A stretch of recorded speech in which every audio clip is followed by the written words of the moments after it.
mood for a Chinese buffet, but tired of paying those prices? Well, let me show you how to make it at home. Let's get into it. Hey everybody, I'm Mama Baird and welcome back to the channel. In today's video, I'm going to be shopping, prepping, and cooking a Chinese buffet for my family of 5. I don't know about you, but I love Chinese food, but it always leaves me hungry and it makes my tummy hurt.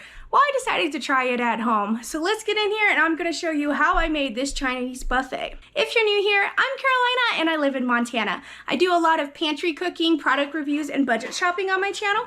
If that's the kind of content you're into, I hope you'd consider subscribing. I'd love to have you come join my YouTube family.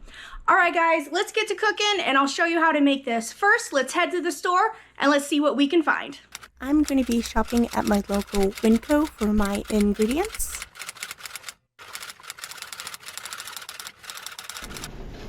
Alright, we got our list here. What I'm gonna make and what I need to get. Let's see how much it all costs.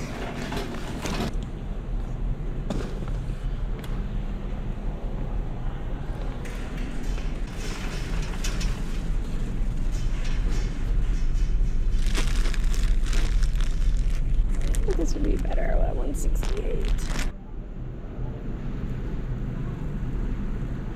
I think I'm gonna get 2 of those. They're on sale right now. Oh, they like just have. No, let's get the coleslaw. 2 of those. Alright, so that takes care of cabbage and carrots. I got the red pepper. We need broccoli, green onion. 268. Wonton, so that's to make crab rangoons, but I'm just going to do 8 rolls and then we'll cut them in half. So 268.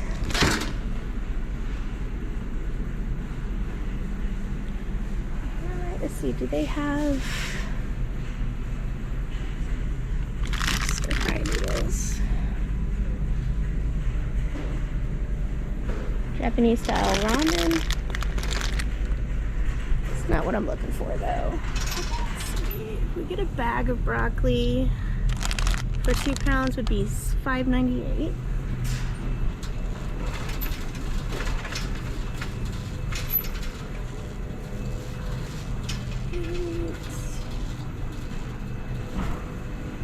For $1.68. Alright, I got 1.5 pounds of, whoops, let's go back. Dang it. So I got 1 plus 0.74. Alright, so that was a lot cheaper to do that. I have a yellow onion. Let's grab this big one. 64 cents. Alright, and I think the last thing I need is green onions from here. It's right here. 88 cents each.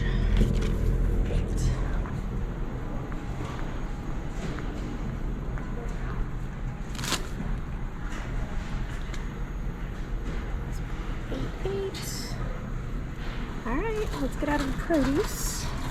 Looking for chow mein noodles and alright. $1.28.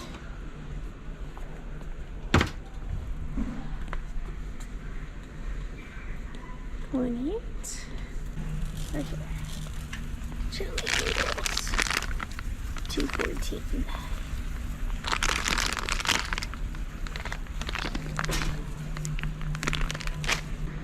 Plus $2.14. Alrighty. Check. And then what else do they need? Vegetable oil. $3.88.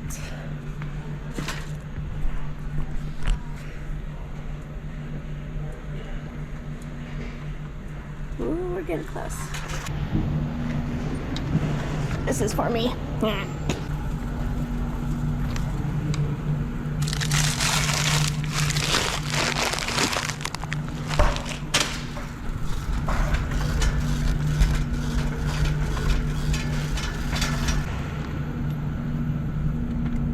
74 cents.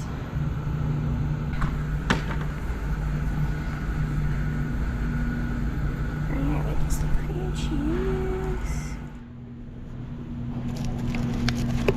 $3.44.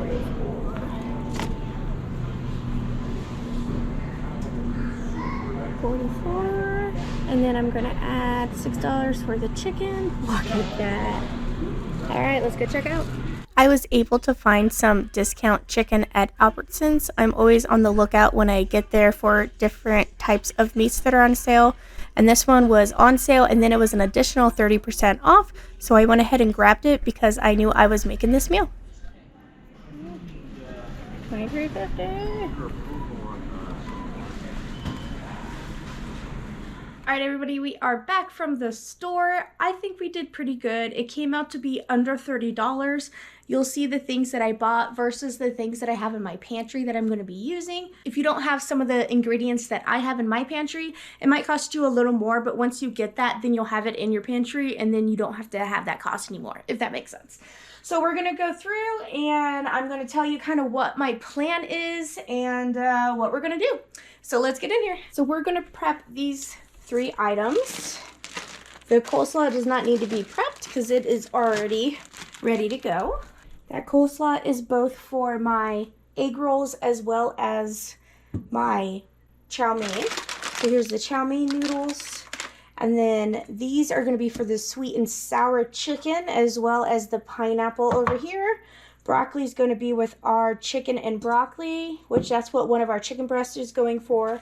This is going to get chopped up and put in everything. I'm also going to be making an egg drop soup, so some of this will go in that. This I just need a cup of for the fried rice. And then we have our egg roll wrappers, and then I'm also going to cut this up and make this into the wontons as well. We're going to use this double time. And then with the cream cheese, I don't know if I'm going to use both or not. We'll see. If not, then I'll deduct the price of one of these out of there. And then we have the chicken that you saw I got from Albertsons when it was on sale, and I have vacuum sealed it to make it last a little bit longer. And this is the chicken that we're going to use. It costs $6. So always want to make sure you keep your eye out on discount meat if you can. And then for the broccoli, we could have got prepped broccoli, but instead I chose to go for this, and it was a lot cheaper. The broccoli was $2.52 for all of this, and this is going to be plenty for our chicken and broccoli. So we'll cut this off and get the broccoli ready to go and just kind of get everything prepped so that way when we cook, it's already ready to go. We just need to throw it together. And then everything over here is what I'm getting from my pantry. We have several types of sugars. We have some cornstarch, some vinegars, and this is everything that's going to help complete the meal. So let's get into it and let's get to prepping. I'm going to start by cooking some rice in my Instant Pot. I'm going to be using the step-by-step Instant Pot cookbook. I can have this link below. If you don't have this, it is a great addition if you're trying to learn more about your Instant Pot.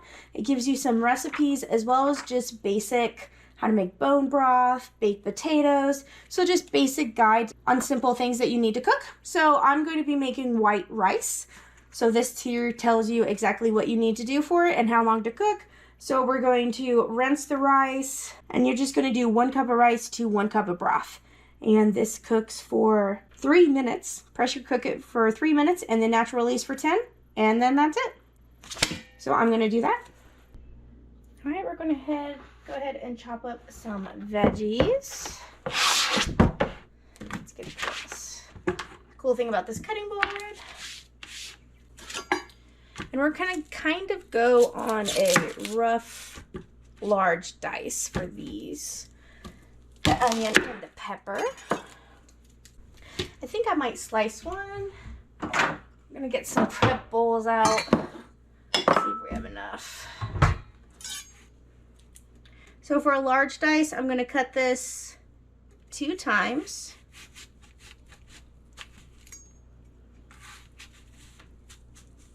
And then we're going to go pretty big when you space out for the dicing. If you want it smaller, the cuts would be a little closer together. Right. Go this way. You can kind of see how big those are. Because I want these to be able, kind of like the chunks of the pineapple. This is for the sweet and sour chicken.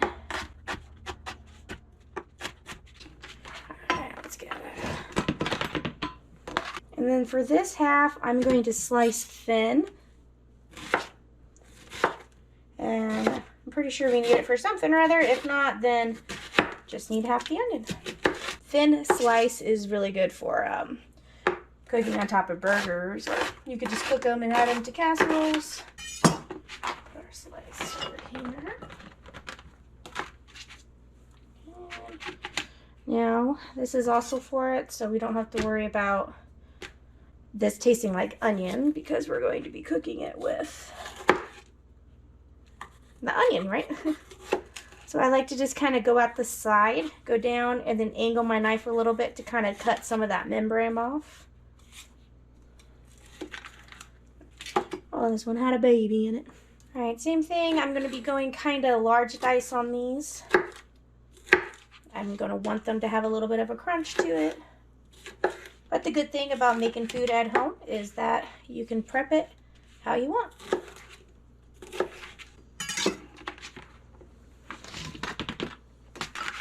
Alright, there is our peppers and onion there.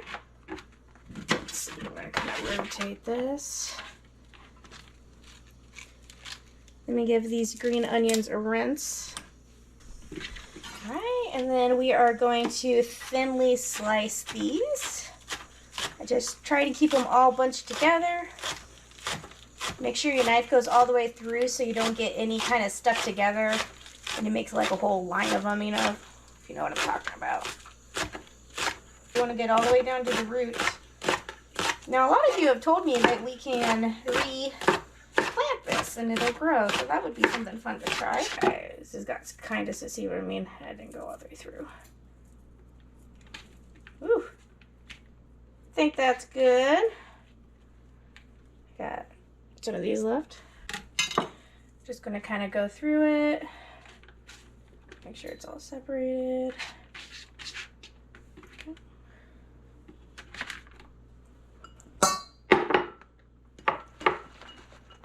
All right, we have a whole bowl of green onions. All right, I'm gonna switch this just because that was very oniony and we're about to do the broccoli. So I'm going to put this here and then we'll cut the broccoli, put it back in the bowl. You can eat the stems if you would like. They just take a little longer to cook. Do that. Now you can leave super big pieces if you like. I'm going to cut these and kind of do half sizes.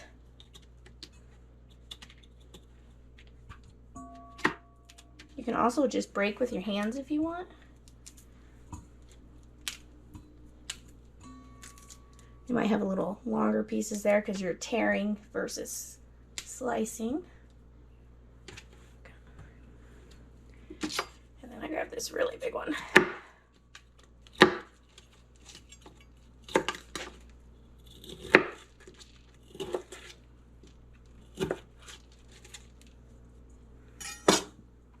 All right, broccoli, check.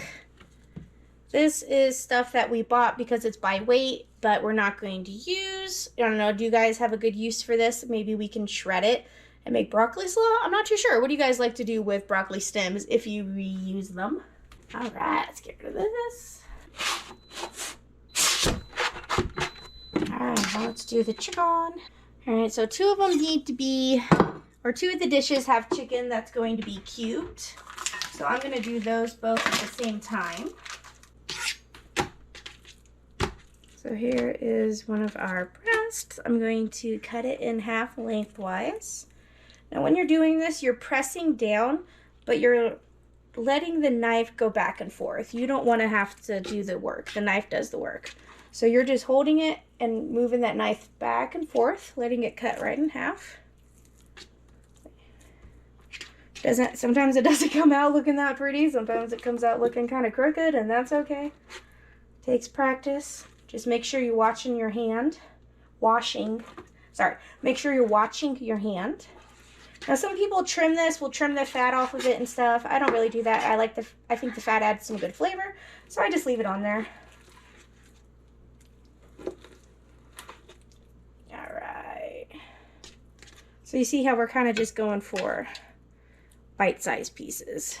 It's a little big. And we're going to be breading these and frying them. So here is one breast cut up. So if you had a general idea of how much this will make. And this is roughly about a pound. I'm going to go ahead and do the other one now. And then I'll bring it back when we slice the other one thin for the chicken and broccoli. All right, our 2 breasts are done. Let's do our final one. I'm just gonna slice this as thin as I can.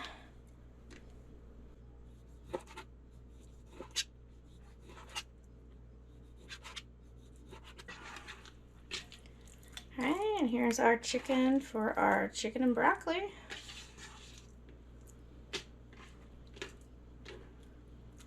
Alright, and that's all the prep we need to do besides our marinades and sauces. So let's get this cleaned up and put up, and then I'll bring it back. It's usually best to use day-old rice to make fried rice, but what I did is I just put it on the plate here and I put it in a thin layer, and we're going to let this sit out, cool down, and kind of dry up a little bit, and that's what's going to make it kind of stale to really take on the flavor and absorb the sauce to make some really good fried rice. Now that our rice is sitting, we're going to go ahead and move on to some of the other items. I'm going to be making egg drop soup, so I have a quart of my homemade chicken broth that I'm going to be putting in the back pan there and get that up to a boil. And then we're going to make our egg roll filling. So I have some sesame oil here. I use that as most of my cooking oil throughout this whole meal. And then I'm going to put 1 bag of coleslaw mix. This recipe did call for 2, but I don't need to make too many egg rolls. I'm also going to throw in some green onions because we have a lot of them. Then this also calls for rice vinegar as well as soy sauce. I don't know about you guys, but I get the big giant soy sauce from Costco and it lasts me probably about a good 6 months or so. So we're going to add those to it as well as some ginger and some garlic. I will have all these recipes listed down below, the ones that I'm following. A lot of this was new to me, so we get to learn together. Next, I'm going to take half a cup of that chicken stock for the egg drop soup, and I'm going to add a couple tablespoons of cornstarch to it. That's going to help thicken the soup up a bit. And then we're going to be adding ginger and garlic as well as some salt and pepper. And now we're just going to wait for that to come to a boil. We aren't adding the slurry mixture until then. Now the veggies are cooking up pretty nice. You don't want to overcook these because they're also going to cook in the egg roll. So I'm going to go ahead and call that good. We want these to cool down before we stuff them in the egg roll wrappers. That's one of the reasons that I cooked them first. So egg roll filling, check. Next on the list is to cook an egg for the fried rice. I have some sesame oil down and I'm going to put it in there. I like to cook my eggs in a hot cast iron skillet and have some kind of fat down, and then you slowly pull the egg towards you versus scooting it all around and scrambling it. That kind of makes like for a bunch of little eggs, but if you take the time to kind of just pull it to the center and be gentle with it, then it makes one big fluffy egg, which I really like those kind. So that was all it took, just a couple of, probably less than a minute to cook this scrambled egg in my hot pan. I'm going to take this off. I know some people like to cook their eggs in with their fried rice. That always ends up a mess for me, so this is the way that I like to do it. Now that the eggs are out, I'm just going to reuse the same pan. I'm going to put down some more sesame oil, and we're going to saute some onions. I ended up dicing some from the ones that I sliced thinly. And it's probably just about half a cup or so. It's really your option on how much you want to do. And then I'm going to add some freeze-dried minced garlic. This was raw garlic when I freeze-dried it, so I'm hoping that some of the juices from the onions will help reconstitute that garlic a bit. And then we're going to add 1 cup of our thawed peas and carrots. This is only half the bag, so I really only used 50 cents on this item. And then now that it's in there, we're going to add our dried rice. This has been sitting on the counter for probably an hour, hour and a half. You want to make sure you add your rice before any of your liquids because it's an important step to toast it and get it a little bit crunchy because that's what helps absorb the sauce. I decided to go ahead and add some onions to it, some of our green onions, as well to the soup back there. And then I added a splash of more sesame oil and some soy sauce. After that, we're going to go ahead and add our eggs to it. This was 2 eggs as well. I'm folding it in gently because I don't want to break up my eggs. I think that this just looks a lot better, and I feel like it just works better to be able to cook the eggs on the side. And then I just reuse the same pan, so it's really no big deal. After everything is combined, you're going to go ahead and get it off the heat. I just put it right back on the plate that the rice was on before. And just like that, we have our fried rice done. Check. Next in line at the buffet is our chow mein or lo mein, whatever you call it. These are chow mein noodles. I pre-cooked these according to their package, and now I'm going to put some sesame oil down, and I'm going to throw half a bag of this coleslaw mix in there. I don't want to use all of it, so I still have half a bag left over after all this as well. And then I'm going to throw in some of my minced freeze-dried garlic and some of these green onions. We're going to stir that up and let it cook a little longer. You want the cabbage to cook for about 4 to 5 minutes. Now that our chicken broth is boiling, we are going to add the eggs, and literally all you do is pour scrambled eggs into the broth. This is 2 scrambled eggs. And as soon as those eggs hit that boiling broth, they cook. And that's what makes the egg strings that you know as egg drop soup. So egg drop soup is very easy to make, super simple ingredients, and probably have everything in your pantry to make it. And just like that, our soup is done. So now we're going to focus back on our chow mein. I'm going to add some soy sauce as well as some oyster sauce to this. I probably should have mixed them together and did it that way. I cooked the chow mein as per instructions, and this is all I'm going to put in here. I did notice it was a little dry though, and I do not like dry pasta, so I went ahead and added some more soy sauce and some more oyster sauce. Now that we're at the end of this, I do wish I would have added even more sauce because those noodles got a little dry by the end of it. But that's it. Our chow mein is now done. We can check it off and move on to the next dish. I'm going to be prepping the filling for my cream cheese wontons. What I have in here is 1 block of cream cheese. I added some garlic powder, some salt, and then some of those green onions. I do wish that I would have diced those onions a little finer for this particular dish, because once they were in there and you ate them, they were a little crispy and, you know, kind of big chunked. So I do wish that I would have diced them. That would have been my only suggestion. But this mixture was absolutely delicious. So we have this mixed up, ready to go to stuff our wontons. I'm going to be working on the sweet and sour chicken next. So I'm going to get the peppers and the onions in the skillet cooking. We're going to let those cook and get a sear on them. So I'm going to come over and work on the sauce. It's going to take half a cup of regular granulated sugar, and then you're going to add a 1/4 cup of brown sugar. I don't think sweet and sour sauce is complete without pineapple juice, so I'm going to add all that ended up being in the can, which ended up being about half a cup of pineapple juice. And then we're also going to add a 1/3 cup of apple cider vinegar. You're going to add a 1/3 cup of ketchup, and then we're going to add some soy sauce. This is a pretty basic sweet and sour sauce. The last thing you're going to need is some cornstarch, because once that hits the heat, it's going to make it nice and thick, and that's what you want in a sweet and sour sauce, is a nice thick sauce. Some have the sauce on the side, but I'm going to go ahead and cook it all together. Now we're going to go over and flip our peppers and onions. They're doing pretty good. I got it on probably about a 7 heat, so a medium high. At this point, I'm going to go ahead and add half a can of pineapple to this. You could get the tidbits if you want, that they're extra tiny. I got the chunks because I like big chunks of pineapple. And then we're going to hit it with our sauce, and the sauce is going to bubble and thicken up. And that's all there is to it. Now, if you wanted to add your chicken, once it thickens up, would do it. But I'm going to have my chicken on the side because I don't want it to get soggy. So that was it for our sweet and sour sauce. Next item on the list is my General Tso's chicken sauce. Now, I just made the sauce, but I wasn't able to record it because my camera went out. But here's the list of ingredients, and all I did was microwave this for 3 minutes, and it came out fantastic.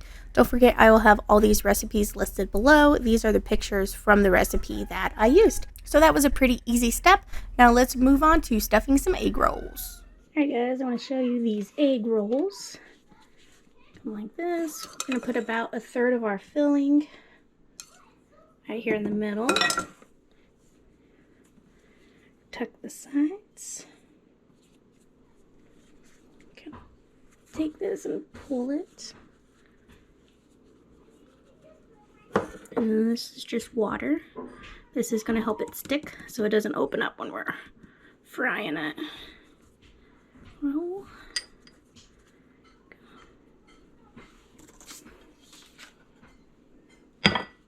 Just like that, we got some egg rolls. Now, for the wontons, they're usually a little smaller.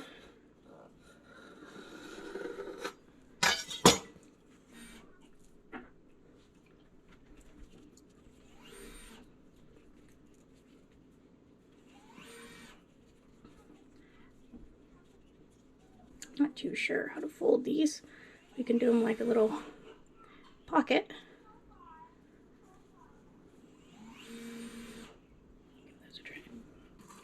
Obviously regular wonton wrappers would be better, but you'd work with what you got, you know.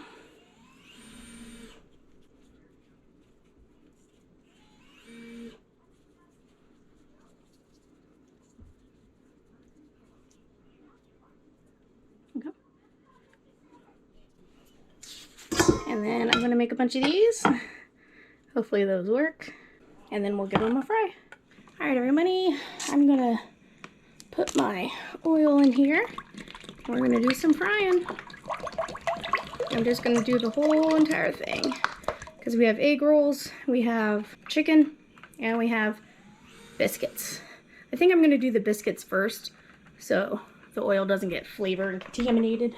So we're gonna bring this up to 350, and then we're just gonna drop these biscuits. We'll get these open.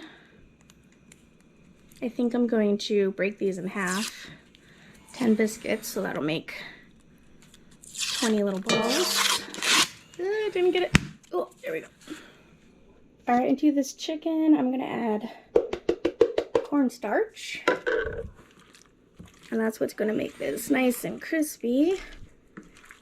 I want you to put this in a bag and shake it, but I'm just gonna use my hand to coat them. There we go, these are ready for frying. All right, let's temp the oil. We want it at around 350. It's about 250 right now, so it needs to get a little hotter. All right, we're almost up, so I'm gonna turn it down to like a 6, so that way it doesn't get too hot. Split this in half, roll them up.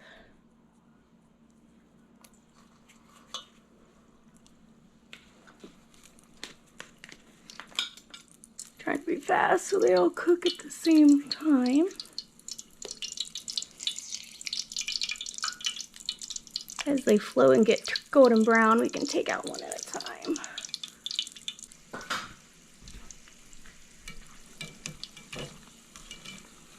Oh, it kind of stuck to the bottom there. Oh, getting golden. Let's get these ones out. Oh, not this one. Going straight into a bowl of sugar.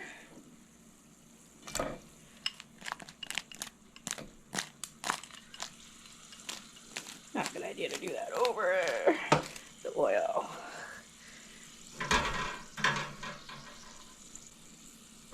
Alright, let's fish these out. Same thing, straight into the sugar. Give it a toss. Oh, get back in there.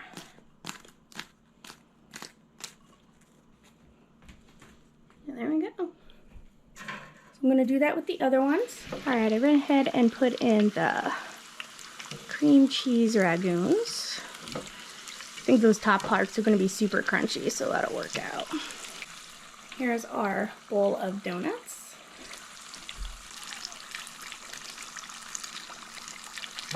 I might have needed another thing of oil so I could really have a nice deep pot.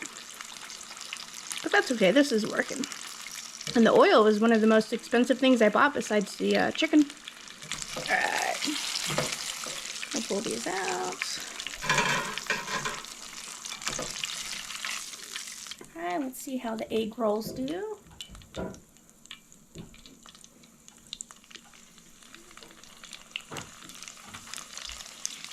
Do 4 at a time.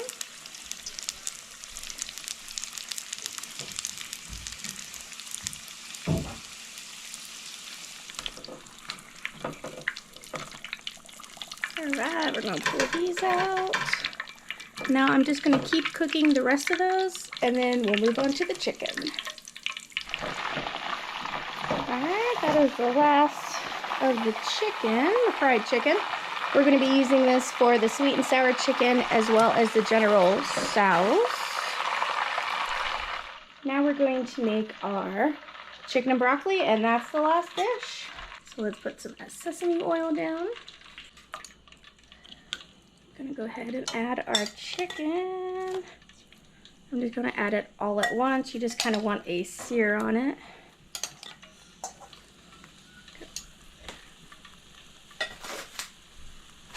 Oh. gonna have to clean the kitchen tomorrow. How do you make those? How do you make those? You gotta fry them. Do I have a broccoli? Sure. I love broccoli. Broccoli. Broccoli. Broccoli. Broccoli. Hold on. And then you just put them in the pan? Yep. And the oil and that fries it. I love broccoli. Yep.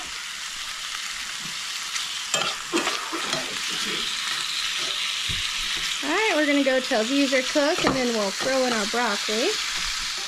Alright, our chicken's cooking. It's kind of steaming here, but it's pretty much cooked. Let's add our broccoli. Got some left. This will kind of help cook it too, and then we'll add our sauce.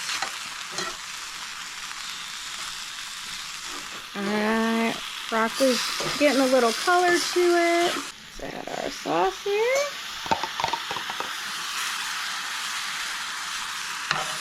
Alright, that sauce is nice and thick, so this is done. And just like that, our buffet is done and ready. I didn't toss the chicken in the sauce because this is for the sweet and sour as well as the general sauce, so that way we can put the sauce on it when we're ready to eat it. Here is our chow mein. It looks fantastic. Big old plate of fried rice. Now the only problem is that some of this came out kind of faster than the others because I was down to one stove, but I put it in the oven and it kept it warm. Look at this. These look so good. Let's take a bite of this egg roll.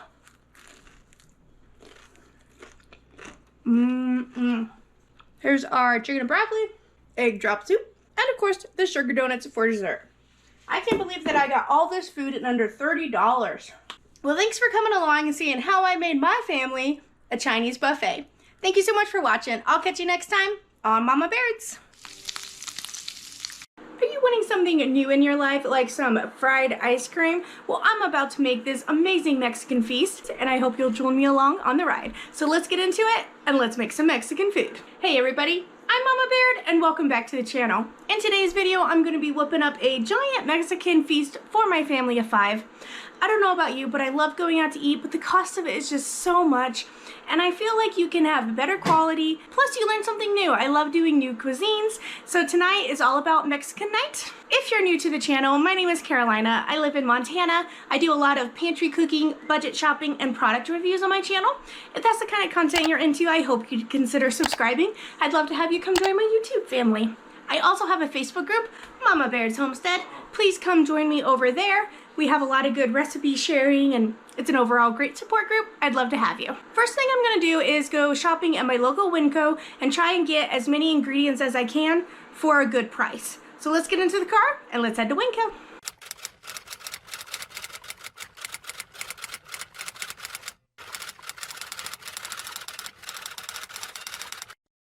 Winco is one of my favorite stores to shop because I believe it has really good deals.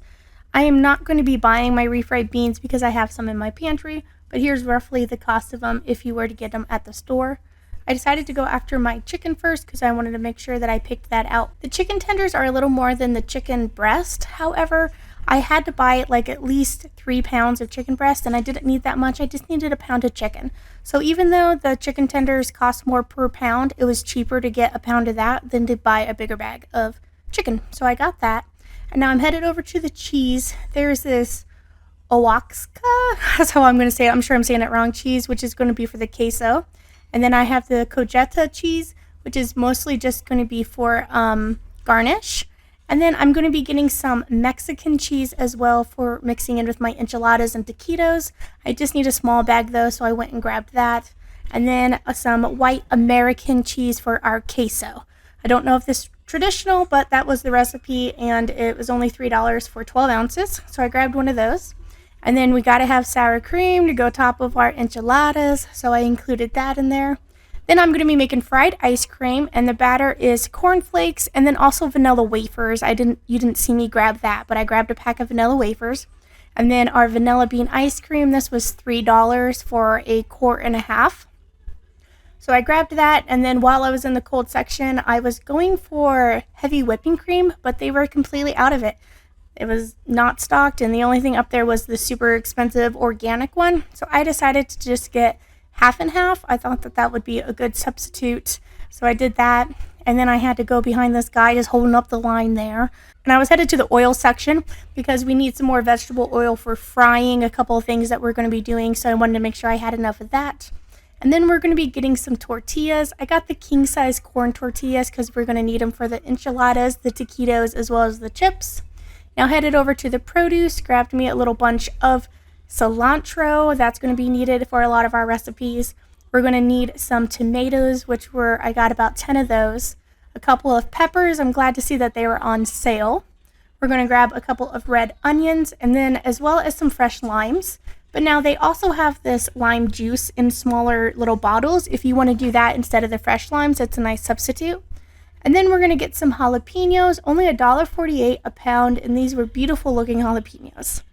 That's all I needed to grab in the store, so now I'm going to go ahead and check out, and then we're going to get home, and we're going to do this in a couple of stages. We are going to prep our food, and then we're going to cook the food, and then we will be ready to go. So let's get home and let's get all this unpacked. Hey everybody, we made it back home. I have everything on the counter here that I'm going to be prepping. I'm kind of doing a prep first, and then we'll cook a little later this evening because some of this does require you to do stuff in advance. And that's one of the ways that you can make a big meal like this is by breaking it up and doing it in sections. So I shopped one day, I'm going to prep this morning. It depends on the energy and what I'm able to get done in a day. So we're gonna prep all this and hopefully we can get some of this cooked tonight. If not, then we'll do it tomorrow, no big deal. But the first thing, I have a bunch of my lists here. I have my recipes. I will have all of these listed below. None of this I am making off the top of my head. I'm just following some recipes. I want it to be as close to what you would find in a Mexican restaurant as possible. So I'm starting with my fried ice cream because that needs to be in the freezer for a little bit to make sure that it gets nice and hard. So we are going to start. I have my vanilla bean ice cream out here thawing a little bit, and then I have my food processor, and we're gonna crush up these $5 a box vanilla wafers. Friggin' ridiculous. The kids are like, Mama, can we eat this? I'm like, not for $5 a box, you can't. But I'm sure we'll have some leftovers. I need 2 cups of each vanilla wafers and cornflakes crushed up, and then that takes this whole thing of ice cream. So we're definitely going to have some leftover for the freezer that we can cook another time. So let's get in here and let's crush up our vanilla wafers and our cornflakes. All right, so I'm going to need 2 cups of each once they're crushed up. So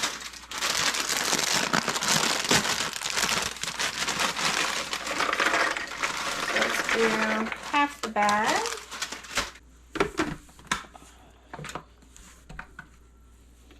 Plug it in, plug it in. There we go. Okay.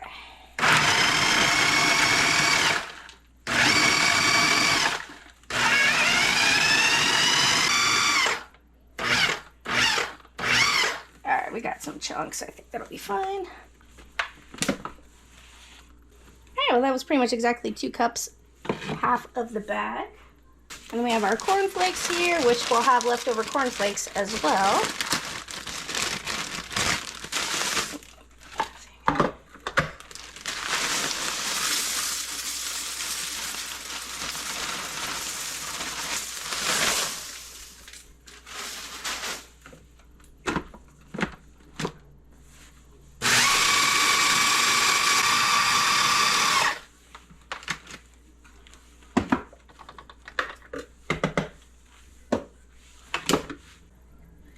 Alright, 2 cups. Alright, I am done with this food processor, so let's get this out of the way. We have our 4 cups of breading. That is 2 cups of vanilla wafers, 2 cups of cornflakes, and then we're also going to add 2 teaspoons of cinnamon, and then get this all mixed up. Alright, the serving size for this is a 1/4 cup of ice cream, so that's what I'm going to do. I feel like this would be small, but remember we're going to be coating these several times. So we're going to coat this, freeze it, and then when it comes out we're going to egg wash it and then coat it again. The tip on having frozen ice cream work is to have it frozen, super frozen. And then I got some wax paper here.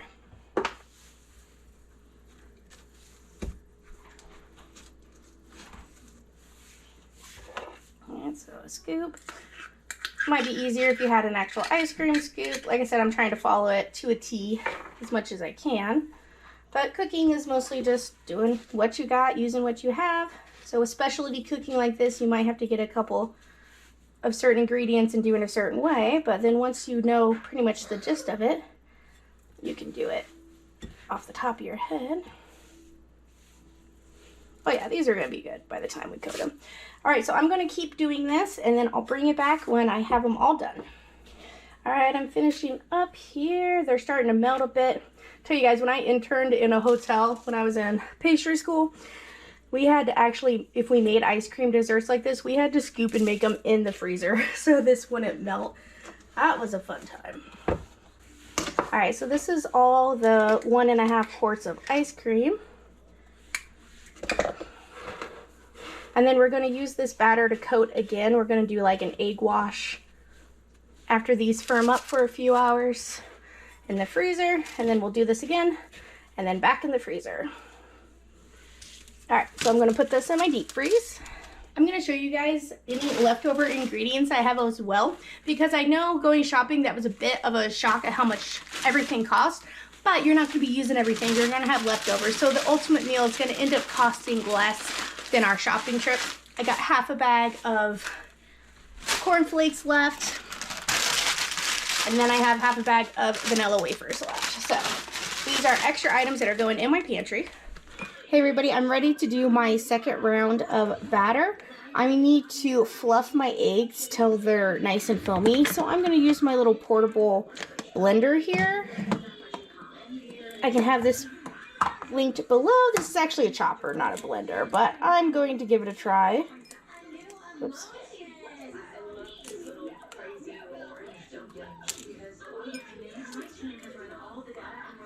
Oh. All right, that egg was not good. So let's do another one. Exactly why I try and crack them in a separate bowl.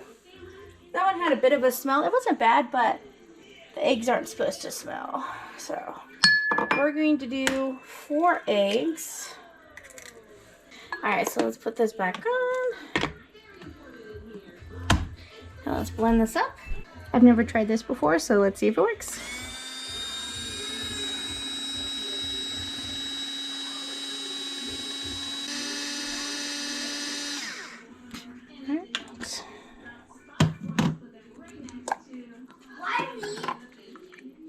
That worked pretty well. Okay. And I think it's going to work putting the balls in there and then trying to put them in here. Let's hope it. Let's see. All right, let me go get the ice cream balls out of the freezer. All right, so let's give this a try. Put it in the egg. Huh, that gonna work.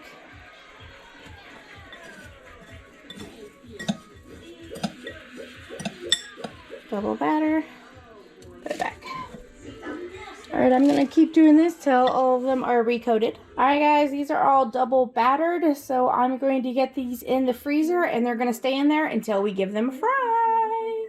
Hey, everybody, we are going to start with the meats. I'm going to be cooking most of this in the crock pot. I have our chicken tenders here that we got at Winco, and then I was able to grab this skirt steak with a $5 off coupon at Super One. So this was the other day. I vacuum sealed it because I knew I was going to be making this meal. So it's one of those things where if you know you're going to be making something, you can keep your eye out for it. So this is about 1.25 pounds. I am going to be cutting this in half. And then we're going to use half of this for our fajitas. The other half's going in the crock pot. Let's do like right here. Yep. So we're going to put this in the crock pot. Lay it down. Now for this, have you heard the saying that you want to cut against the grain?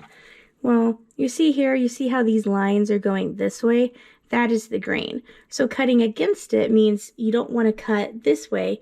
You want to cut this way. And the whole point of that is that it tears at this part when you eat it. So if it's cut this way, then it tears into long strips. Whereas if it's cut this way and it tears this way, it kind of shreds. So hopefully that makes sense on why you want to cut it the opposite. And I'm just going to do some pretty thin pieces. So I cut it in half that way when I'm just trying to cut them into smaller pieces. Put this on top.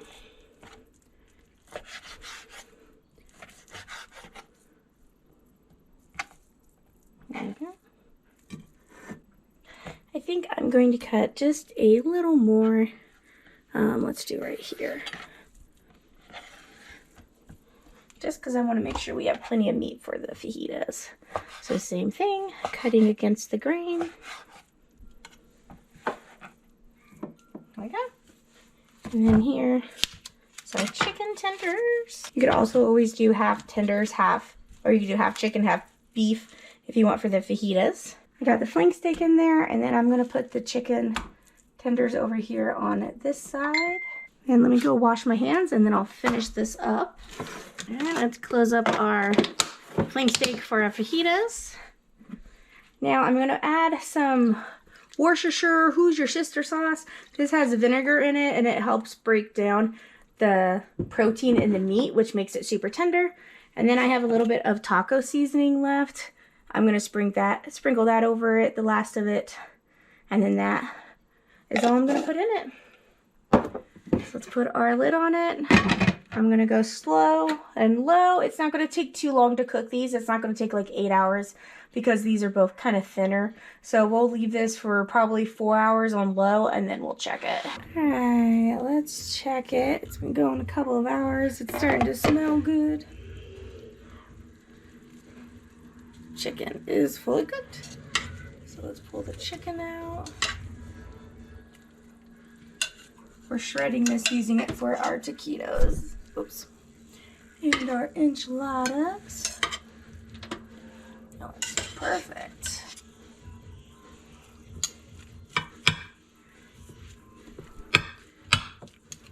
I'm just gonna kind of like mix it. That'll shred it. Oh, let me give that a try. Alright, chicken's definitely done. Here's our steak.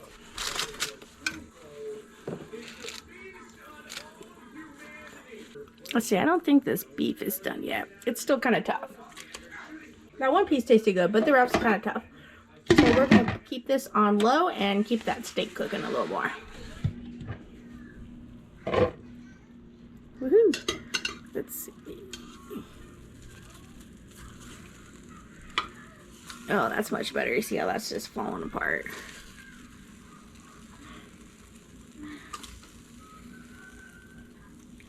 Oh yeah, that's the stuff.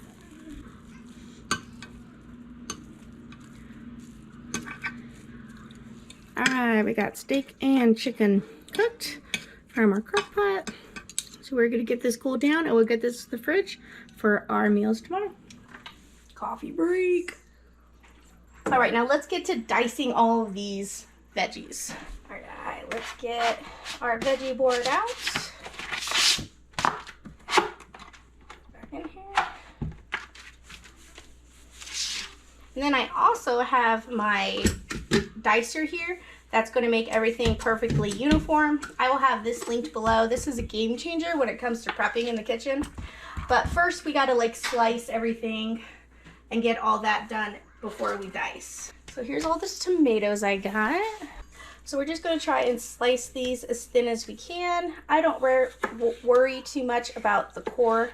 It'll come out, or it'll get blended up. I don't think it's a big deal to chomp on a core, but if that is a big deal for you, then you just take that part off, you know, or you can just cut around it like that, if you so choose. Take it out. Take it out. Take the slice off. They have a thing called a tomato corer. I have one as well, but of course can't locate it. Always seems to be the trouble. Alright, so I'm going to do the rest of the tomatoes, and then let me show you how this dicer works. I'm just going to put it right here on the cutting board. Lift this up. I need some oil. Sometimes you can just do some veggie spray. There we go.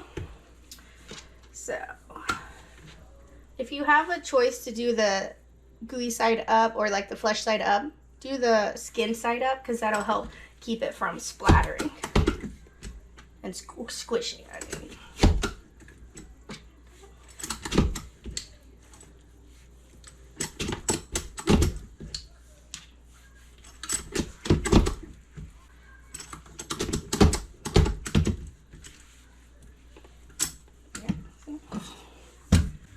So you can see how nice and diced these tomatoes are, and then we'll just slide them into our bowl. So I'm going to go ahead and dice all these tomatoes first, and then we'll dice everything else. Alright, we got a big bowl of tomatoes here, all diced. This is going to go towards our Pico. So now, let's cut the jalapenos. And then I'm also going to do the onions and the bell peppers. Cut off the top here. If you are sensitive to pepper juice, I suggest you use gloves if you're going to handle jalapenos. I'm going to cut some of the membrane and seeds out, but I don't mind leaving some in.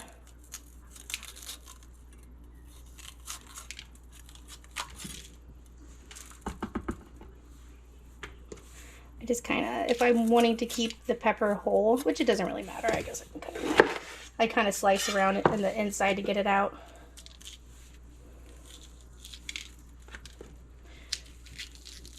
It's this membrane here that's really the spicy part.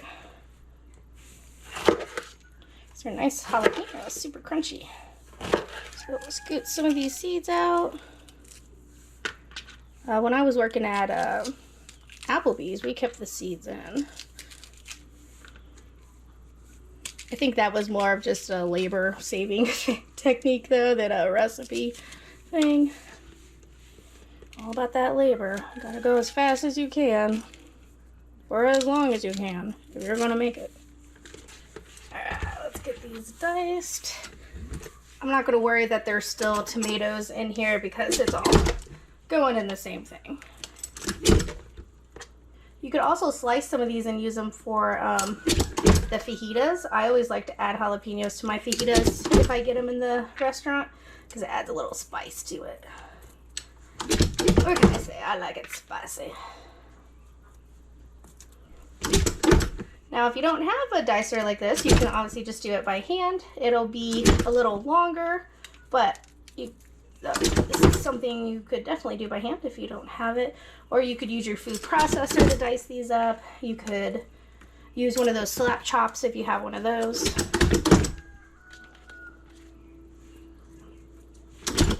I like that it makes it all uniform. It makes it look really professional, and it's super fast to do. Look at that. Done. Here's our diced jalapenos. Ooh, that's a lot. Let's move on to our peppers. This is kind of wet now. I'm just going to get a new one, and then you can use this for anything really. Alright, so I'm going to cut kind of at the edge here and go around the seeds.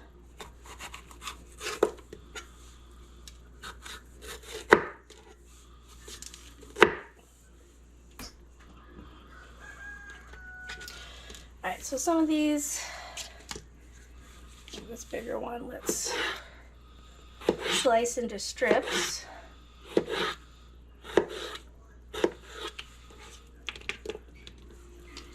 Let's do this little one too.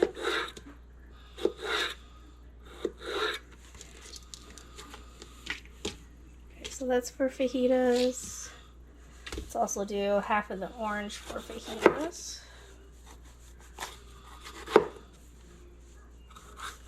Just got the orange because it was the same price and it adds some color and some sweetness.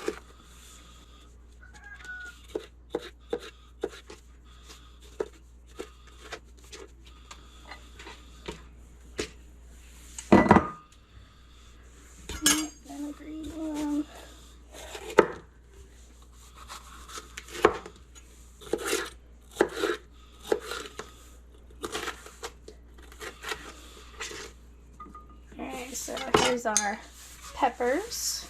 Combination of 2 whole peppers here, 1 colored, 1 green, and then we'll put some onions in there too, and that's for our fajitas. Let's get these diced up.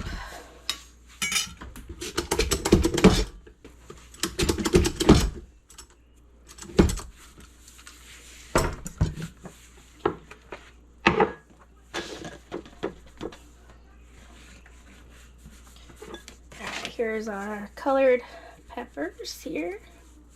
Let's finish with the green ones. We're just going to dice all these.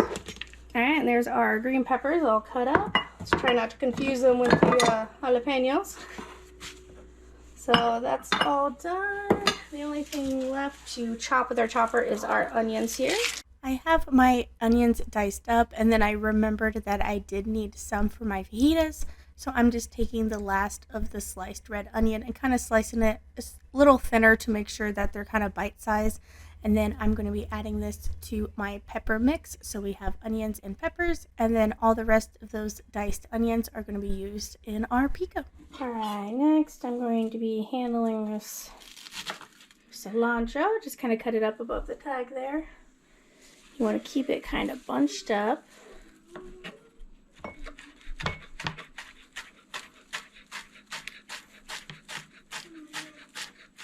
Gonna prep the pico first. Whenever I'm cutting cilantro, I try to keep it all together in a bunch and just run my blade through it. I put my hand on the tip of my knife and kind of rock it back and forth, and then just keep pushing the cilantro back in on itself to dice it some more. Now, if you don't like cilantro because you're weird, you can leave this out, but this loves cilantro. But I get it, some people say it smells like soap. My best friend included, which is alright, more for me. But I'm going to be adding cilantro to every part of this dish because I'm a normal person. Hope you know I'm just playing. That's a good thing about cooking stuff at home is that you can do it however you want, with whatever you want, for whoever you want. You know what I'm saying? You could do half and half if you wanted. Alright, oh, that's pretty good. So let's put this in here. Alright, there's our cilantro. Last thing we're going to do is juice these limes. I like to kind of roll them a bit. It helps get their juices flowing. Cut these in half.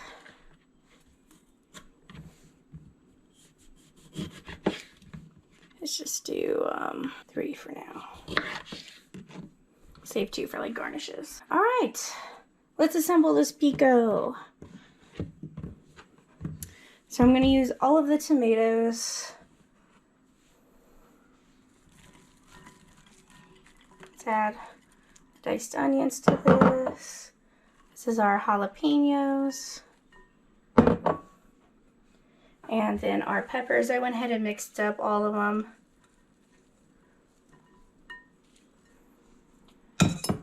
Peppers. Cilantro. Gonna add salt. Let's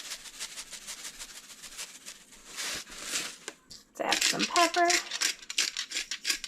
And then our limes here.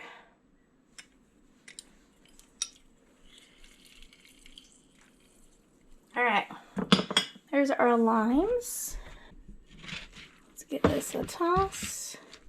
Once you have the pico all prepped, this would be good to last for a couple of days in the fridge. You can eat it right away, but I also like to let it sit and let the lime and juices all marinate as well. There we go. Our pico de gallo. Let's give it a taste.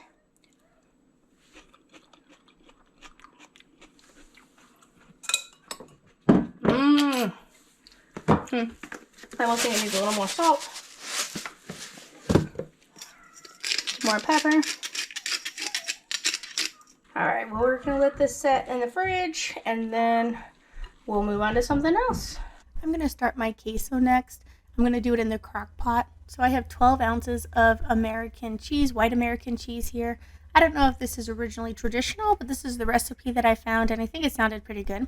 So I'm just going to kind of break them up. They are sliced, so they're broken up that way, and put them in the crock pot. Then I have the Oaxaca, I'm sure I'm saying that wrong, cheese. This is also kind of like mozzarella cheese, but it says queso on it.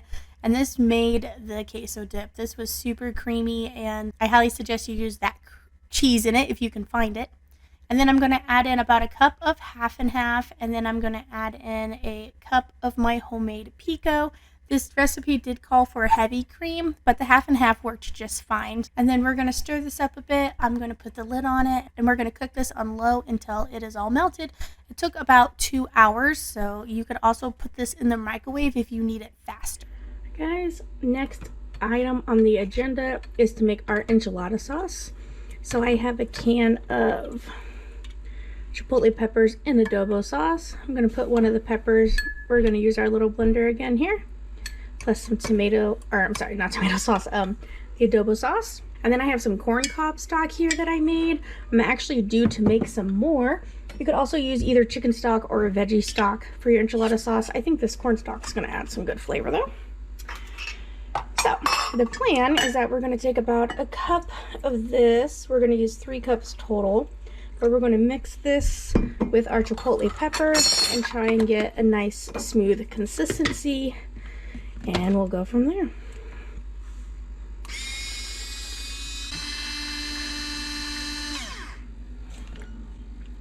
Let's see. I don't feel like it's really chopping it. Let's see though. Pepper's still kind of, whoops, dang it, mother, stupid, son of a, dang it.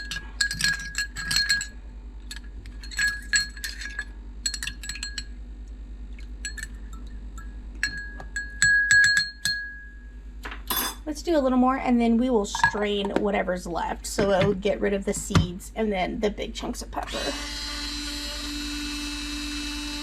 All right, everybody, let's start this enchilada sauce. We're going to use a roux as a thickener. So I'm going to put about 3 tablespoons of olive oil in the pan. You can use any kind of oil though. And then I'm going to add about 3 tablespoons of all-purpose flour. That's what's going to be our thickener. Let's give this a whisk. The good thing about this recipe is that you can make it how you want. So if you like your sauce to be thicker, then you just add less stock. If you like it to be thinner, then you add more. You can add whatever flavorings you like. If you don't want it spicy, don't add the chipotle or the chili. If you want it spicier, add more, you know the deal. I'm gonna do a little bit of chili. Usually it's about 4 tablespoons. I'm gonna do a little less than that. Let's turn it down a little bit. I like to put them in there because it's going to help toast the sauces if you can do them in the fat there. That was garlic powder. Here's some cumin. Woo! It's burning a bit. Hold on. Oh boy. Oh boy. Carolina. Oh man. Alright. Hopefully that's not burnt. Let me test it. We're good. We're good. We're good. Okay. Little too high of heat. Okay. Let's add our can of tomato sauce.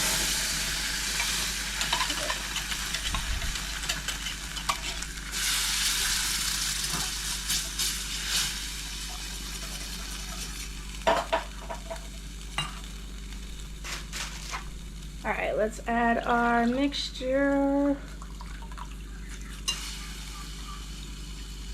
Glad we strained it. Look at all that junk, but this will still be good. We're not going to get rid of that, just straightening it. There we go. We're okay. We're okay. Oven's ready. Alright, I'm going to add some salt. Also some Mexican oregano. I'm just going to pinch that up. Put that in there. Half a teaspoon or so.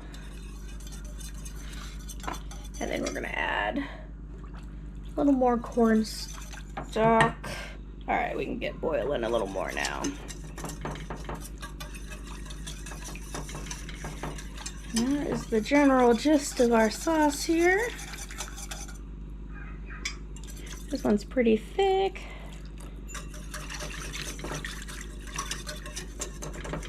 I like that. That's about 2 cups. Here's my marker. I like these jars. Let's do a little splash more. So it's exactly 2 cups of broth.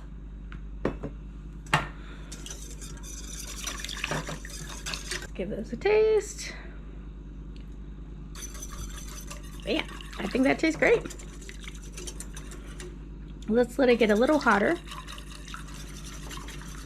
Boil a little bit, and then that's our sauce. For the rice, I'm going to be using my Instant Pot. I have 2 cups of long grain rice here. I'm going to be adding in 1 can of tomato sauce, adding in 2 cups of corn cob stock. The other half I used for my enchilada sauce.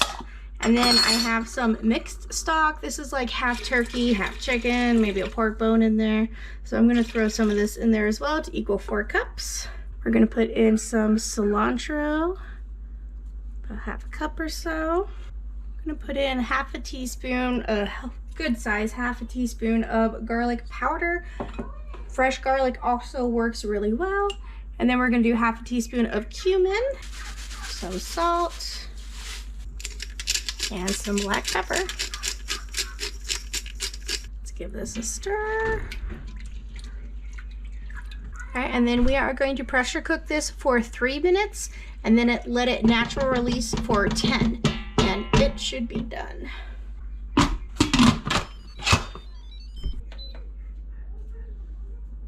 right, everybody, we're gonna start on our enchilada filling. I'm gonna add a little bit of sour cream to this filling. This is half the steak and then half the chicken. I also have my Mexican blend cheese here.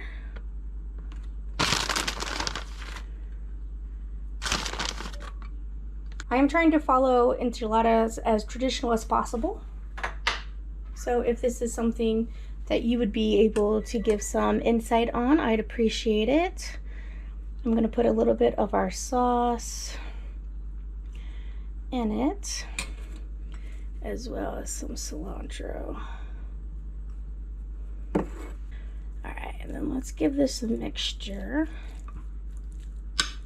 And then I'm serving in beans and rice, obviously on the side, so don't worry too much, and I'm not making too many. All right, let's mix up the chicken. And then I still have beef and chicken I set aside for the taquitos that we will be rolling next, but I want to get these in the oven. All right, now here's our mixture, our enchilada pan. Put some sauce down on the bottom.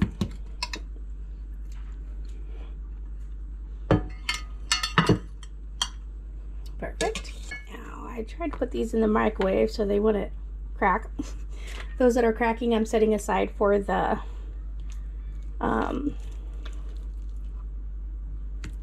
chips. All right, so we're gonna put some filling in here. Kind of roll it. And it might break a little bit, that's okay. This is my first try. I usually do flour tortillas. This is actually my very first time using corn. I think that'll be fine. You just keep it open maybe. Okay. All right, let's do a beef one.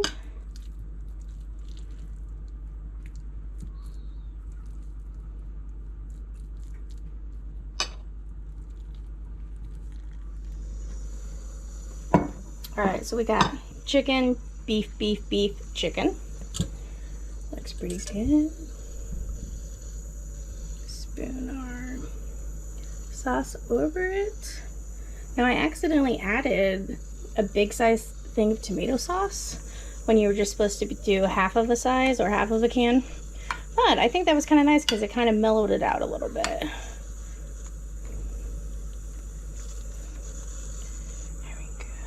I don't have that much sauce left, just pour it in there. Just go for it, and then we will top it with cheese as it gets cooking. So this is going in our 400-degree oven. Next, we're going to be working on the taquitos. I have the same filling here as I pretty much did with the enchiladas. The only difference is that I don't have any of the enchilada sauce in here. I just have the Mexican cheese, steak, and then sour cream. And then the same thing over here. I'm not going to put cilantro in this either. These ones are probably going to be more of what the kids eat. They like home. Well, they like the frozen taquitos. I've never made homemade taquitos, so this will be fun. Now I heated these up in the microwave again, 30 seconds with a wet towel. Hopefully that'll be good. Try and spread this out here. And then tuck, roll, and then just a little bit of water to kind of, well, that's not going to stick. Well, we'll see how that works out. I guess some people put a toothpick through it. I wonder if I can bake these instead of frying them. That might be a better solution, like in the air fryer.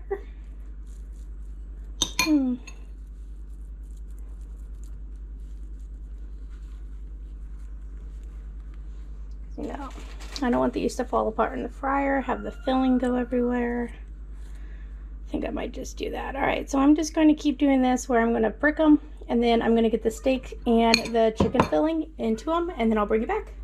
Are you ready? Everybody, I preheated my air fryer at 400, and then I sprayed some olive oil spray on the top of these, hoping to get them crispy. And then I'm going to cook these.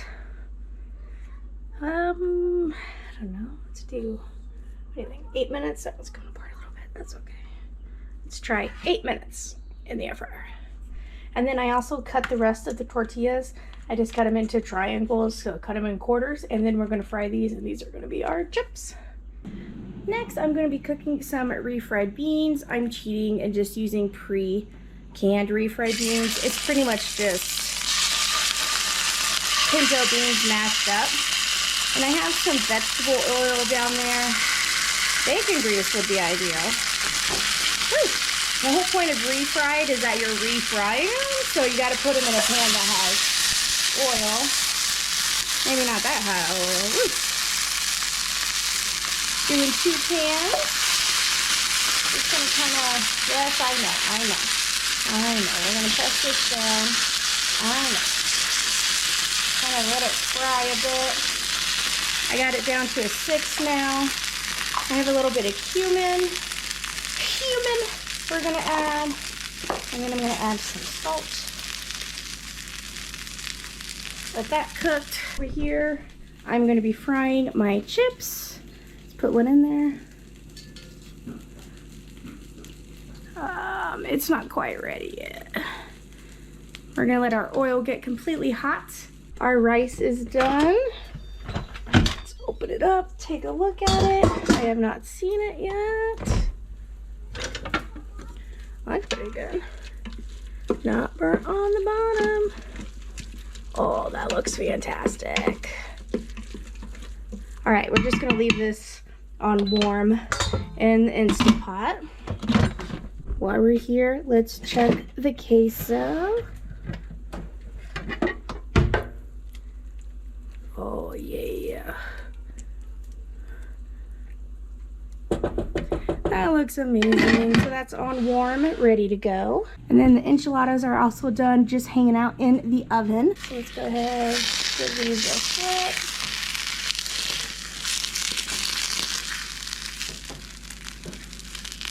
And then the last thing after this, we're gonna be cooking our chips, our refried beans, is our fajitas. I'll bring you back when I'm frying the chips. All right, guys, I'm gonna do 2 things at once here. I'm gonna put in some chips. Now I already cooked 1 round, so I'm gonna do 1 more. You wanna make sure you keep moving them so they don't get stuck. After the first couple of shakes though, they'll be fine. Now over here, we're gonna cook our fajitas. Last of my olive oil in that one. Go ahead and put our veggies.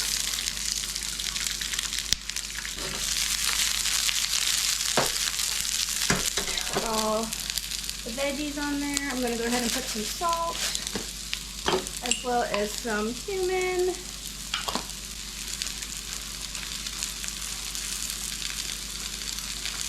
Keep mixing our pans and our chips around.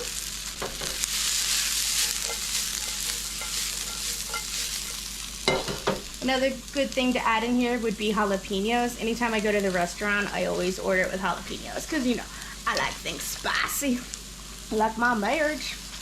But for now, we're gonna do no jalapenos just because no one else in my family like it as spicy as me.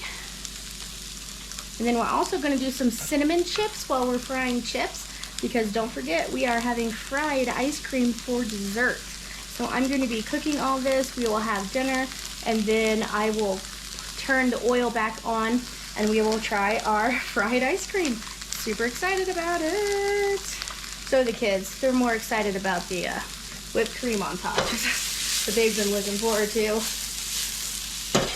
All right, we got that going. I have my meat here that I cooked on the side. So I'm gonna put cumin on that, as well as salt. Now the way that I know that my chips are done is that they quit bubbling. You see all these bubbles here? That's all the moisture getting released from the chips. So once it gets down, you know how we first put it in there, it was super bubbly, and now there's only a couple. Well, once it gets down to absolutely 0 bubbles, then you know that pretty much all of the moisture is out of the chip and it's gonna be super crunchy. So that's kind of my cue to know when the chips are done. So we're gonna let those go just a little more. I'm gonna give these a couple more minutes to sear, and then we'll take these off, and then we'll throw the steak on. All right, let's take those off. I'm just gonna mix with my hands, and then we'll toss this straight in there. Hopefully this ends up being pretty tender. I usually cooked flank steak before. Do you think this is one of those meats that you guys have to marinate, or we'll see how this turns out. All right, our chips are becoming very less bubbly. They're probably in there for a good minute, minute and a half. Put them in a stainless steel bowl. Try and get as much oil off as possible.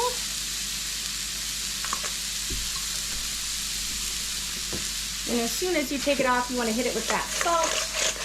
Once that oil's still wet on there is when that salt goes. And there's our chips. I got them going in a bowl here with a liner. All right, now let's do the last round of them. And these ones will be our cinnamon sugar ones. So instead of salt when these come out, I'm tossing them in cinnamon sugar. Just simple as that. Make sure we're pushing it all around.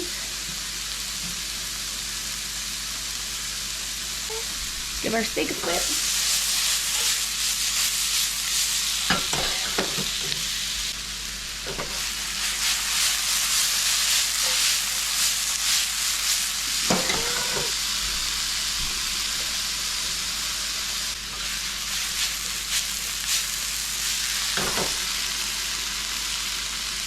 All right, let's add the veggies back to it.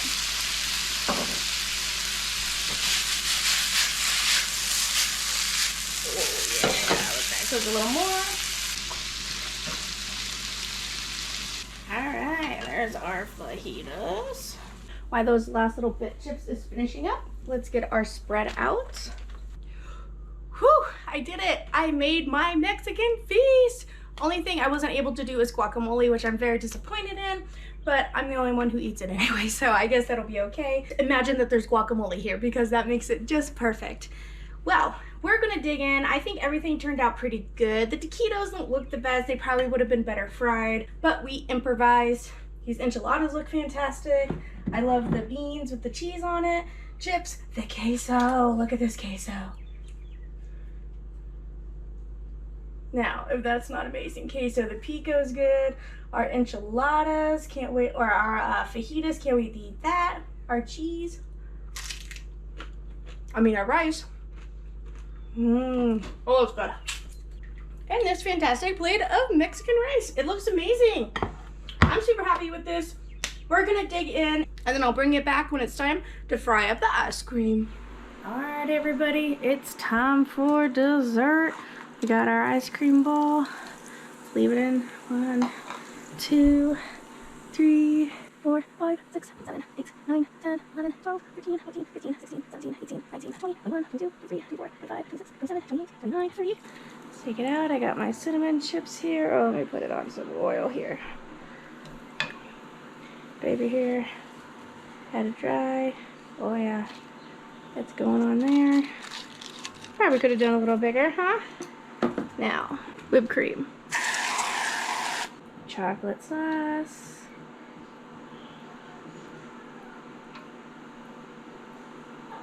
And then a cherry. Oh, come on, down there. Wow, like that. All right, let's give this a try. Ah, look at this fried ice cream. That's so exciting. All right, let's see. Crack it open. So let's see if the outside is crunchy.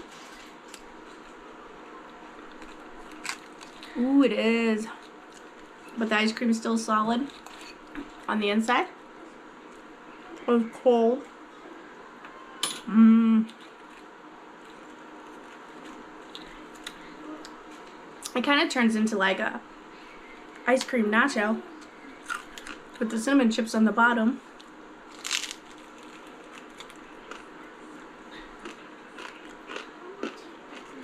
That was just 30 seconds in the fryer.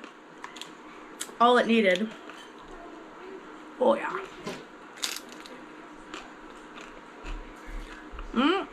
Thank you so much for coming along and seeing how I made my Mexican feast.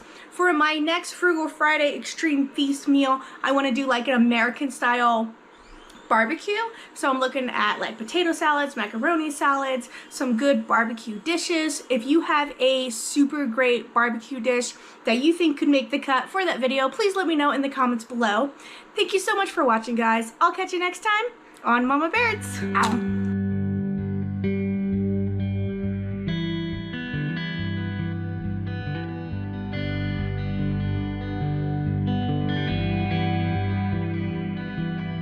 Hey everybody, I'm Mama Baird. Welcome back to the channel. In today's video, we are grilling up an amazing grilled dinner using my new barbecue grill.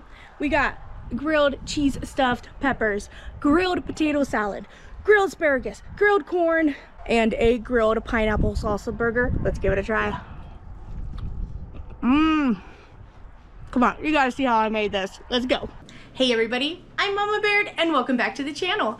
In today's video, I'm going to be grilling up a delicious 3-course dinner, and I'm really putting myself to the challenge here. So I'm trying to come up with ingredients to grill that's going to get mixed in with stuff, and then the main course is going to be a delicious grilled burger. These are all the ingredients that I got from the store. I will also be having some things that I have in my house as well. So I'm gonna go through and show you everything that I got and kind of go through the menu with you. If you're new to the channel, my name is Carolina. Please do me a favor and hit that like button. Subscribe if you're not already subscribed. Every like, comment, share really helps support me and my channel, and I really appreciate it, guys. Thank you. All right, so let's get over to the counter and let's see what goodies we got. Alrighty, let's start with the main course. We are going to be doing burgers. I could have got ground beef and made my own patties, but I'm gonna simplify this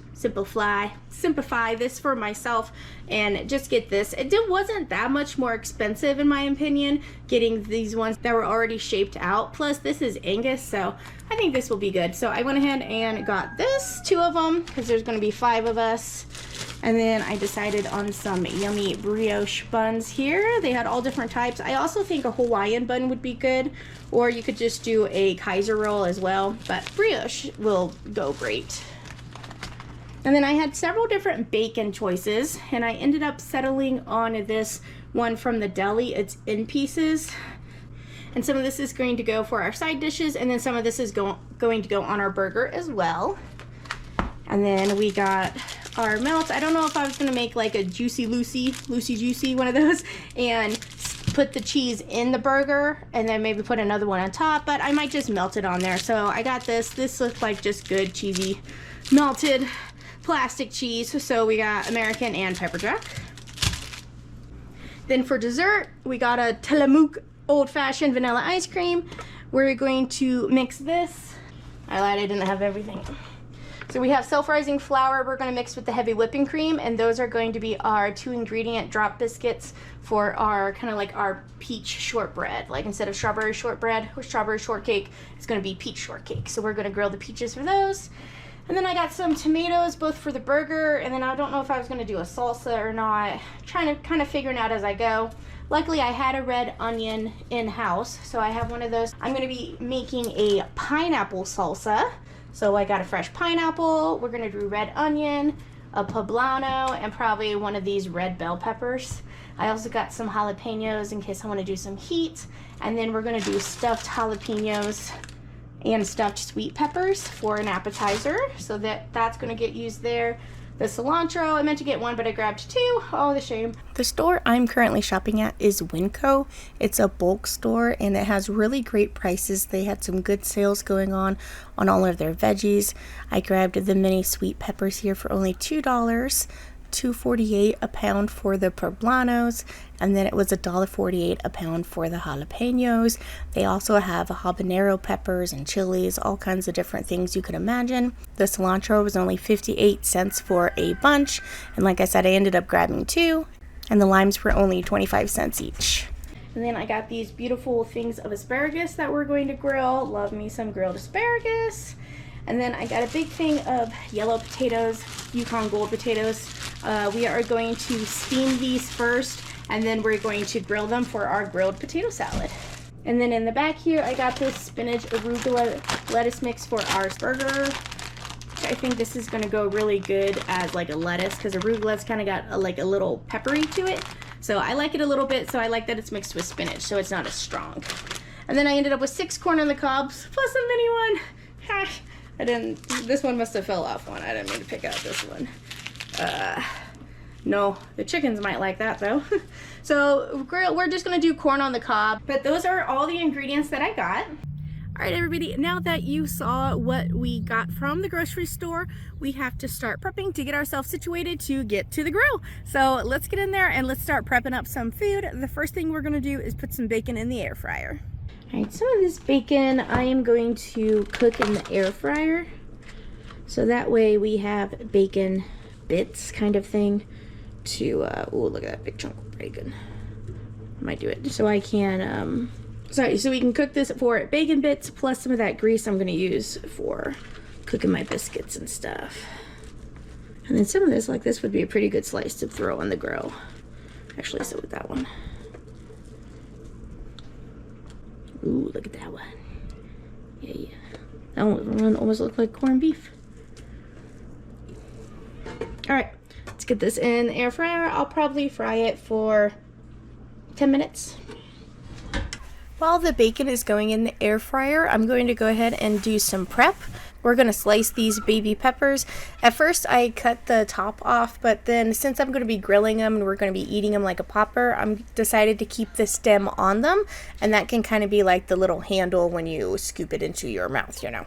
So I did several of those for the kids. They're going to be eating that. Now that the bacon is out of the air fryer and cooled down, I'm going to dice it up, and it's going to be used as our filling for the stuffed peppers, as well as we're going to use rest of it for our potato salad. So I got that all diced up. I also wanted to cut stuff up before I started slicing up the hot jalapeno. And now that I got that diced up, I'm going to add the cheese as well. This is the melty Velveeta type cheese that we got. I'm going to dice it up and add it to the cream cheese. Since it's kind of melty, stacking it like that did make it kind of clump together, but once it melts, it'll be fine, and I kind of like the fact that it'll be big chunks of gooey cheese melted in. So we're going to take these ingredients and mix them in with a block of cream cheese. I do have this at room temperature. To this mixture, I'm going to add my house seasoning. This is garlic powder, onion powder, paprika, salt, and pepper. So we're going to get that mixed up. This is all that I added to it, and it was super good, super delicious. I like having the paprika in that seasoning because it really adds not only flavor, but nice color to things. So once this is all mixed up, we're going to just scoop it into the center of our peppers. I did all the baby bell peppers first before I switched over to the jalapenos. I am now going to work on slicing up my pineapple and getting it ready for the grill. I just cut off the two ends and then use your knife to trim the sides of the pineapple. Those eyes in there, you really want to make sure you get those because they have little crunchy bits in them. So once you get that all trimmed, I'm going to slice them pretty thick. The core sliced really easily and it was a ripe pineapple, so I'm going to go ahead and just keep it in there when I grill it. The corn is easy enough to prep. You're just going to shuck it, which means you're just pulling the husk down. You can grill the corn in it as well, and that kind of like steams it and makes it for a super tender, juicy corn. Or you can do what I'm doing and just take the husk off, all those strings off, and then just grill it as is. So I had all 6 cobs of corn ready to go. And then I just steamed my potatoes and sliced them pretty thick to grill. And then I washed my peppers and my poblano pepper. So we're going to be spreading some olive oil on these, and we're just going to give these a char. So this is part of the prep, is that I want to get these cooked first because I'm going to cook everything at the same time, but I want my potatoes to be kind of cold before I made my potato salad. So those are going to be the first things going on the grill here. I had husband light it up. It's not quite hot just yet, but we're going to go ahead and get this started since we're just needing to char these. So I'm just going to line these up on my grill, and then I only was able to do about half of the potatoes, and we're just going to let those get a nice sear to them. So it's probably just a couple of minutes, and then I started to notice that the front of my grill is hotter than the back of the grill. So that can happen sometimes. You just got to figure out your hot spots based on where the charcoal is. So we're going to go ahead and get those flipped over and just get some nice color and smoky flavor to our veggies. While our veggies are going, we're going to come over here and work on our biscuit dough. So I'm just going to be adding equal parts self-rising flour to heavy whipping cream. You can make your own self-rising flour by adding baking powder and salt to flour, I believe. And then we're going to add a little bit of sugar to this since this is a sweet biscuit. And then we're adding our heavy whipping cream, which is in place of like the butter and the milk. And then if you have not tried heavy whipping cream in your coffee, you got to give it a try. It is so good. So I'm kind of just eyeballing this. There is a specific recipe as well. I think it's like 3 cups of flour to 2 cups of heavy whipping cream. But I'm just going to eyeball this because it's pretty easy to know when the dough is ready. You're just looking for one that's not crumbly, but you don't want it sticky, you don't want it dry. So I just kind of go with the feel of it. I switched from a fork to my hands, and usually down at the bottom is the driest. So if you could get that kind of the top of it scooted over, and then just add more of the cream to the bottom of it, and that'll help make all the little bits of it moist and get that last bit of flour down there. I'm also going to start kneading it a little bit in the bowl just to make sure that all of the flour is incorporated and it's to the texture that I want. So once it's there, I'm going to put it on the board, but I'm going to be running over here to the grill to check this in between working on the dough. So that poblano got super crispy, and unfortunately I ended up not using that in this meal at all, but I have it prepped and ready to go for another meal that would be good to dice up and add to like chicken, to make chicken enchiladas or something. And now I'm going to be taking those potatoes that have the char to them off, and then I'm going to swap them out for my other potatoes here. So I'm just kind of checking this and doing it in between me working on other stuff in the kitchen. So now that this is all flipped, ready to go, we're going to run back and work on our dough some more. So this I'm just going to flatten and make it kind of a rectangle. You could do drop biscuits where you just take a handful and drop it on there, but I'm going to use a cutter for this. Now make sure you clear your space and give yourself lots of room. Here I am bad about that. I'm like, I can work in a super small space, but you don't have to do that to yourself. Give yourself some room. I'm also going to fold the biscuit over because I kind of want fluffy layers, and I saw that if you fold it kind of a tri-fold, then it adds good layers to the biscuit once it rises. So I'm going to do that, and then that's all the layering I'm going to do because I've been working this dough pretty hard, so I don't want my biscuits to be tough. So I'm just going to do it a little bit, about a 1/2 inch thick, because I want some pretty good thick biscuits. And once I get this all rolled out, we're going to run back over to the grill and rotate our veggies again. The peppers are done, so we're going to get those off. So we're going to get the rest of those veggies flipped and the peppers off, and then I'm going, since I have room here on the left, I'm going to add the pineapple to there and get that start charring. I didn't add any sugar or spray or anything, just straight pineapple. Once the peppers are done, you are going to put them while they're still hot in a Ziploc bag, and that will kind of steam the skin off, and then it'll come off super easily. You peel all the black char bits off, and then you de-seed it, and then you got roasted red peppers. Alright, we're still going to come back here and plug along with our biscuits. I have this cute heart-shaped cookie cutter, so I'm going to use it to make heart-shaped biscuits. So you just try and get as many as you can out of one area, and then you can re-roll your scraps and make more, but I just did the first amount. That was pretty good. And then this is the pizza stone that came with my barbecue grill. It has a little rack underneath the grates, so you can cook directly above the heat with any kind of bread stuff. So that's what we're going to give it a try. So after all the pineapple's done, I just did it, it's just for a couple of minutes on there to get some of that grilling flavor. These grates come out super easily, so I'm going to take these off, and then we're going to put the stoneware right down there on the rack. I shut it, and we are going to let this sit for about 10 minutes or so. They said it should take about 20 minutes in the barbecue grill, so we'll see how that goes. And now I'm going to go ahead and dice up the pineapple for the pineapple salsa. I do wish I would have cut it a little thinner because the chunks of pineapple were kind of big for a salsa. It would have been nice to make those a little smaller. And then I'm going to dice up half an onion as well. Red onion really goes well in salsa versus like white onion. Something about it is just a little less strong than a white onion. So red onions work really good if you need a raw component in something. So either like a salsa or a salad, or they work really well for pickling. So lots of good options for a red onion. And you know, I would like to know the person who looked directly at this purple onion and called it a red onion. You know, I got a few words for them.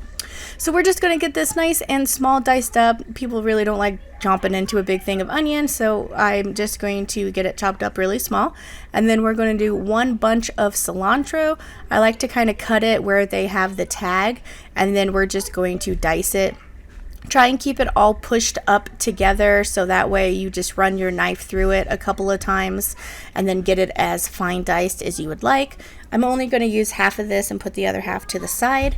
And then I had a jalapeno that didn't hold up to the me cutting it to grill, so I'm just going to dice that up and add that to it for a little heat. It's like a quarter of a jalapeno, so I don't think it's going to be too big of a deal.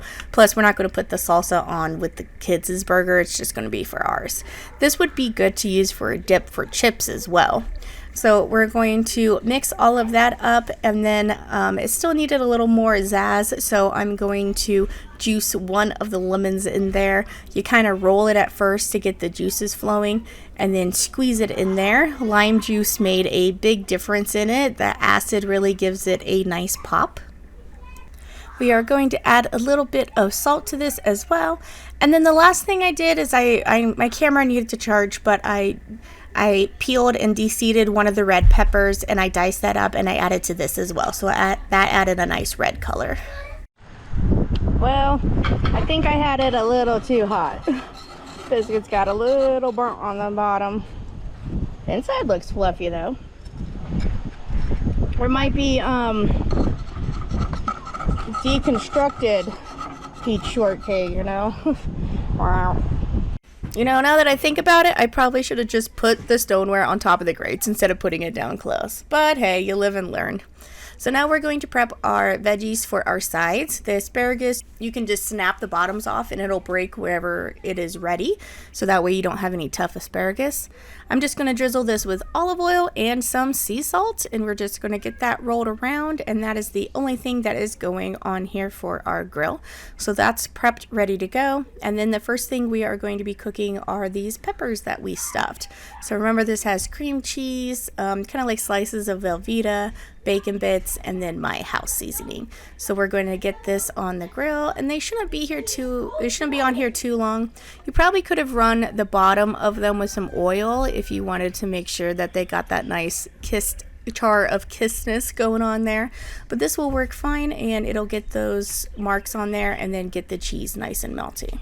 So it was probably on there for about 4 to 5 minutes, and as I picked it up you can see that the chard is down there. It is warmed up, the cheese is gooey and melty, maybe a little bit too melty if that is such a thing. Now we are going to add our oiled corn to this. I have this little scraper that I got over winter for $1. That's the best time to get stuff for the season next, is when it's on clearance. So I'm going to scrape that little bit melted cheese off, and then we got our 6 corn on the cobs, and then I'm going to put some of the asparagus on the side here. I tried to get thick pieces without it being too thick, so that way they don't fall through the grates. Now while that's cooking, we're going to come back inside and work on our potato salad. So I have some mayonnaise, our bacon bits, a squirt of mustard, and then I'm going to put some of our house seasoning in there, and that's going to be the dressing for the potatoes. And I put these potatoes in a single line directly in the fridge to get them cooled down for as fast as possible. I was trying to do like eggs in there, but I didn't end up having time to do the hard-boiled eggs. So it's just going to be potato salad, or it's just going to be potatoes, and then the bacon in there is going to be really good. Something green like green onion would have been good in there as well. Or you could have even done the pepper, like maybe one of the roasted peppers. That would have been good. It's kind of running out of steam though, and just trying to get everything all put together. This whole thing probably took me about 2 hours with all of the prep and the cooking and everything. So it's something where if you can get anything done the day before, but since I wanted to grill the things that I needed to prep, like the potatoes and the peppers, it was a little harder. So I just kind of had to separate it and take a little longer in one day. So that potato salad's done, get that in the fridge, and now we're going to come out here and rotate our veggies. My fire's getting a little low. It's been going for about an hour and a half now, so it's lasting a while, but it's starting to run a little bit out of heat. All right, my battery had to charge a little bit, but I toasted our buns, and then I have our burgers on here with my everything seasoning on there. They're going to cook, and most of everything else is done, so let's get back into the kitchen and put it all together. Onto our toasted buns, I'm going to add some mayonnaise. Another thing I was thinking about doing was doing like a roasted pepper mayonnaise. Was something I was thinking about doing with those peppers, but that didn't end up working out. But you would have just blended it with the immersion blender. That's how you make like flavored mayonnaise. And now we are going to be adding our spinach arugula mixture. I couldn't really taste the arugula when I was eating the sandwich, now that I think about it, but it did have a nice crunch to it. And then we're going to add our slice of tomato. And now we're going to get out here and rotate our grill. Like I said, our fire is going down a little bit. I'm still new to grilling. It's something that I don't really have too much experience in. But now that I got this charcoal grill, I'm going to be trying to do it more often. And this is one I think you can smoke in this too. So that would be something to learn how to start doing smoking of different cuts of meat as well.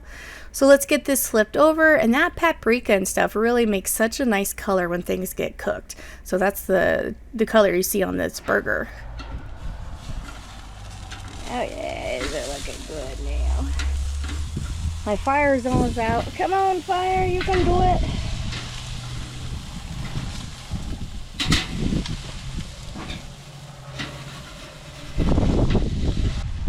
We have peaches here. I sprinkled a little bit of sugar on top. Oh, I'm gonna do this side first. Oh no, this side. Change my mind. These are a little firm, so hopefully this will be good.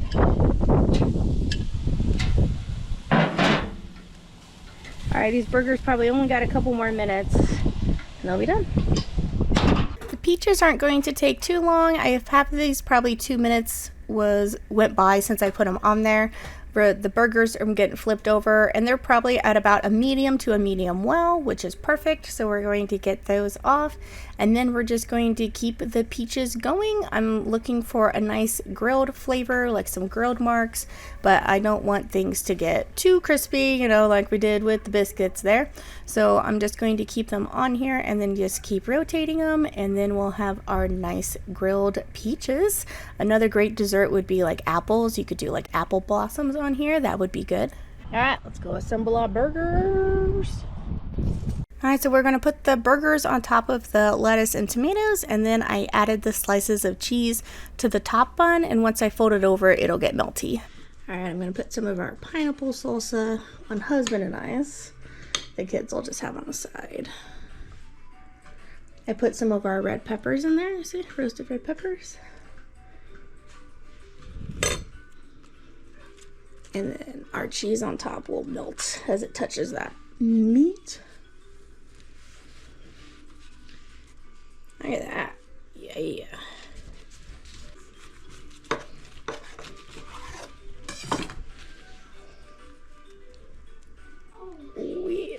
Alright guys, we're waiting on the peaches. While we're waiting, let's give this stuff a try.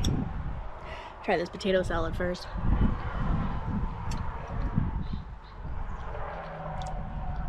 You can taste the grillness on the potatoes.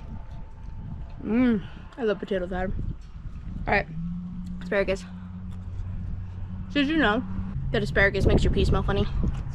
It's good though. Alright. Let's try our jalapeno poppers.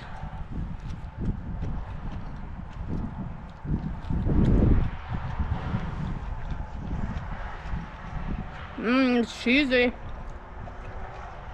Yeah, you guys know corn on the cob. I'm not gonna eat that in front of you. Let's try this burger. It's probably about a medium. Oh, those bell peppers are good.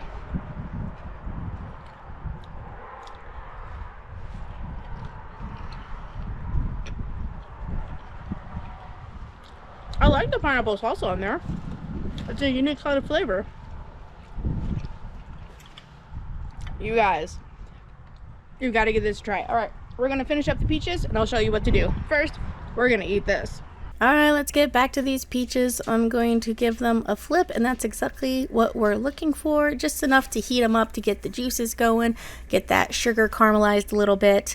So once these are done, we're going to give them a rough dice. I got 5 peaches, and it probably took, I don't know, 1 peach per dessert. So that's a pretty good amount.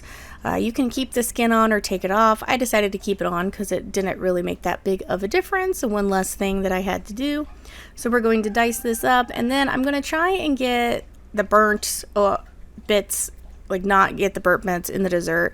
I'm just going to cut it off. They didn't taste burnt, like the whole amount, just the bottom did. And I mean, I burnt them real good.